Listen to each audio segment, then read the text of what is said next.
Hello দাদা, তুমি কোথায়? পুকুর পাড়ে আসো তো, একটু কথা আছে। হ্যাঁ, আমি তো অফিসে যাচ্ছি যাচ্ছি, দাঁড়া, 2 মিনিট দাঁড়া। লেওরা বাড়া, এতক্ষণ লাগে আসতে, এখন আসতেছে না। হে ছোট, কি খবর? ভাই ভাই ভাই, আসসালামু আলাইকুম ভাই, কেমন আছেন ভাই? আছি আর কি, কোন রকম। কিসের জন্য ডাকলি ওটা বল ভাই। কালকে তো আমার গার্লফ্রেন্ডের বার্থডে, একটু যদি নাচ শেখাই দিতেন, আপনি তো ডান্স মাস্টার। ও, এই ব্যাপার, আগে বলবি না? দাঁড়া, তোকে একটা সমলক্ষ ডান্স শেখাচ্ছি। হ্যাঁ হ্যাঁ ভাই, হ্যাঁ হ্যাঁ ভাই, জি ভাই। দেখান দেখান, আমি দেখে শিখি।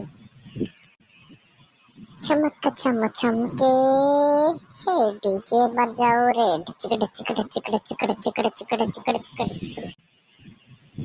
কেমন লাগলো? সেই ভাই সেই, পুরাই আগুন। আমাকেও শেখাবেন এরকম নাচ?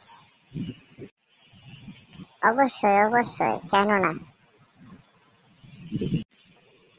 তোকে যে নাচ শেখাবো, এর বিনিময়ে তুই আমাকে কি দিবি? ভাই বলেন, কি লাগবে আপনার?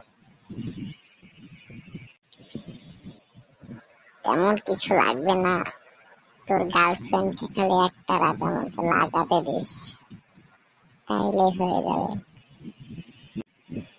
এই তুই কি বললি? এই তুই কি বললি?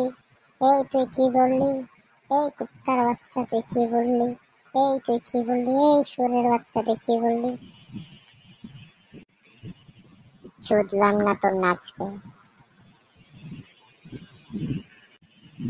আরে ছোট, রাগে যাচ্ছিস কেন? তোর সাথে তো আমি মজা করলাম পাগলা, তবে কিছু তো নিতে হবেই। এরকম মজা কেউ করে? কি লাগবে বলো, এবার আর ইয়ার্কি করিও না। বলতেছি যে, বাবা, একবার পোজ মারতে দিস তো, তাহলে তোকে এর থেকে ভালো ভালো ডান্স শেখাবো বালা। লেওড়া, তুই তো ডান্স মাস্টার না রে বেটা, তুই তো লুচ্চা বেটা।